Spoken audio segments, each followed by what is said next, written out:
Giving them space after a fight is exactly why they pull away further. Here is the one text that actually repairs the rupture. Welcome to the new bond. I translate the confusing biology of modern dating into actionable scripts so you can stop overthinking and start regulating. By the end of this video, you will know the exact biological reset to stop the shutdown. We are dismantling the biggest myth keeping you stuck and replacing it with a neurological blueprint for repair, which brings us to why your current strategy is actually backfiring. You had a fight. The tension spiked. They shut down and walked away. Every relationship expert tells you the exact same thing. Just give them space. Take a break. Let them cool off. So you wait. You stare at your phone. You distract yourself. But internally, your chest is tight and your mind is racing. And the longer you wait, the more their silence feels like a physical weight. Why does the exact cure for the disease seem to make the disease worse? Here's the first payoff. The reason giving them space fails is because you are only changing your behavior, not your biology. Your body is still in a state of high alert. You are physically pulling back, but your nervous system is still screaming at them to come closer. You feel the physical symptoms.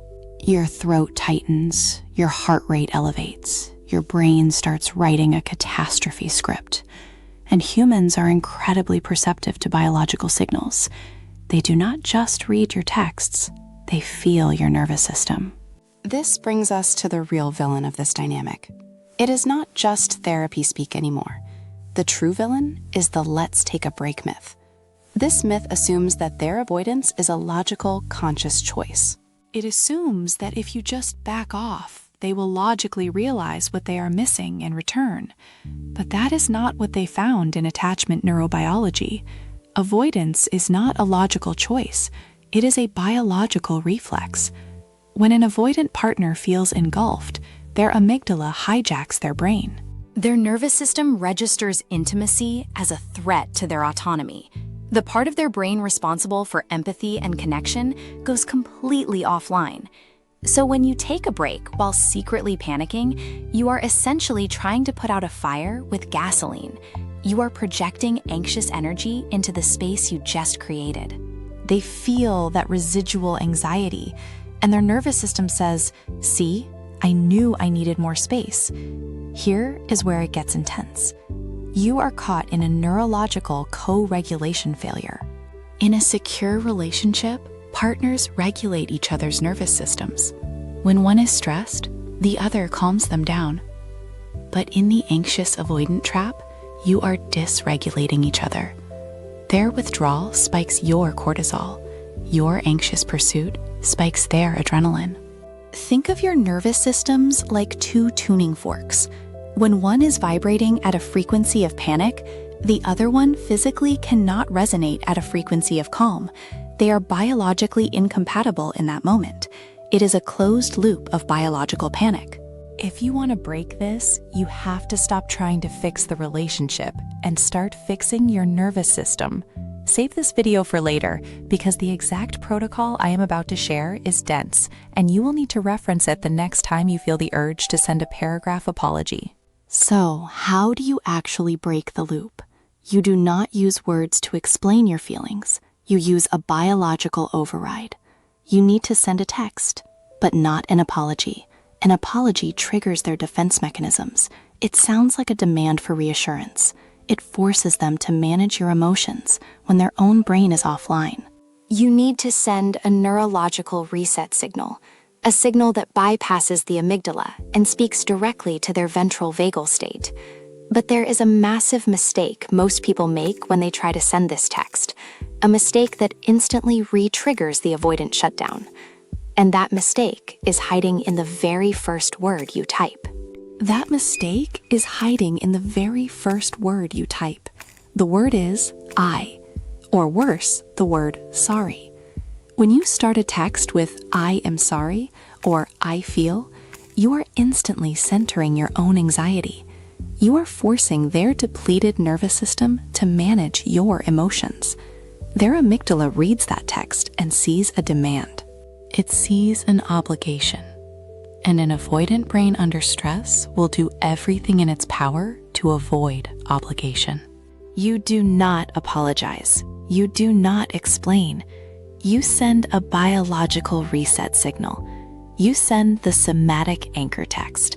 It is exactly 10 words, and it bypasses their survival brain entirely. I am regulating my nervous system. I will reconnect in 20 minutes. Look at the biology of that sentence. You are not asking them to do anything. You are not demanding a reply. You are stating a biological fact. The phrase, regulating my nervous system, removes the emotional charge. It tells them you are handling yourself. And the phrase, I will reconnect in 20 minutes, provides a guaranteed timeline. It eliminates the ambiguity that triggers their avoidance, and it eliminates the abandonment panic that triggers your anxiety. But here is the hidden truth about those 20 minutes. This is where the actual repair happens. You are not just waiting. You are executing a cortisol flush. Research shows that once your bodies are flooded with stress hormones during a fight, it takes a minimum of 20 minutes for the physiological arousal to drop, and up to 24 hours for the cortisol to fully clear your system. If you try to talk about the actual content of the fight before the cortisol is gone, you will just trigger the argument all over again. So you put the phone down, you do the physiological sigh, you go for a walk to get the bilateral stimulation. You let the cortisol flush. Send this to a friend who always panics and double texts after a fight. They need to know about the 20-minute rule. When you consistently apply this protocol, something profound happens. Because you did not chase them, and you did not punish them with unstructured silence, their nervous system finally registers that the environment is safe.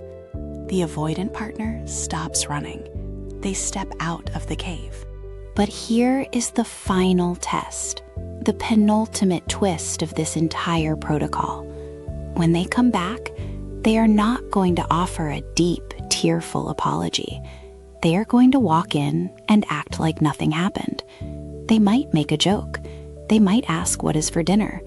Your anxious nervous system is going to scream at you. It is going to tell you that they are dismissing your feelings. It is going to tell you to demand an apology. Do not do it. That casual return is their biological way of signaling safety. If you punish them for it, you restart the entire trap.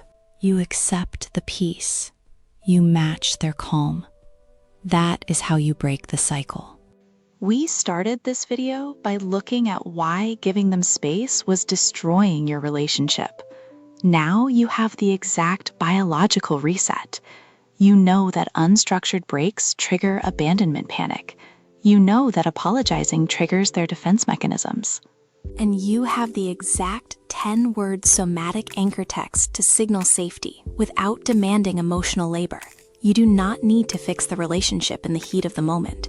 You just need to regulate your biology, send the reset signal, and let the cortisol flush. If this biological blueprint brought you some peace today, hit subscribe so you do not miss next week's breakdown, where we are mapping out the exact digital boundaries you need to set so you never trigger this trap again. Until then, if you want to master the entire anxious-avoidant dynamic from start to finish, click the playlist on your screen right now. I have mapped out the exact sequence of videos to take you from triggered to completely secure. I will see you in the next one.